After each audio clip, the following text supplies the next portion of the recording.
ಬಿಸಿ ಬಿಸಿ ಸುದ್ದಿ ಕೆಎಸ್ಸಿಎಯಿಂದ 16 ಪದವಿಗೆ ಇವತ್ತು ಎಲೆಕ್ಷನ್ ನಡೆದಿದ್ದು 16ರಲ್ಲಿ 11 ಗೆದ್ದಿರೋದು ನಮ್ಮ BK ವೆಂಕಟೇಶ್ ಪ್ರಸಾದ್ ಅವರ ತಂಡ ಆದಂಥ ಟೀಮ್ ಗೇಮ್ ಚೇಂಜರ್ಸ್.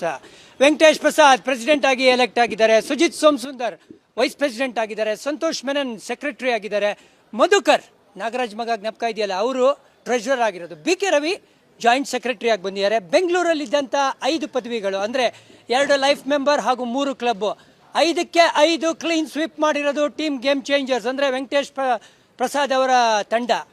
ಅದಾದಮೇಲೆ ಮೈಸೂರು ಗೆದ್ದಿದೆ ವೆಂಕಟೇಶ್ ಪ್ರಸಾದ್ ಅವರ ತಂಡ, ತುಮಕೂರು ಇದೆರಡು ಝೋನ್ಗಳನ್ನ ಗೆದ್ದಿರೋದು. ನಿಮ್ಗೆ ಗೊತ್ತಿರೋಂಗೆ ಮಂಗಳೂರಲ್ಲಿ ಅವ್ರ ಕಡೆಯವರು ಒಬ್ಬರು ಇದ್ದರು, ಅದಾದಮೇಲಿಂದ ರಾಯಚೂರು ಶಿವಮೊಗ್ಗನ ಅವ್ರು ಗೆದ್ದಿದ್ದಾರೆ, ಧಾರವಾಡ ಕೂಡ ಅವರು ಗೆದ್ದಿರೋದು.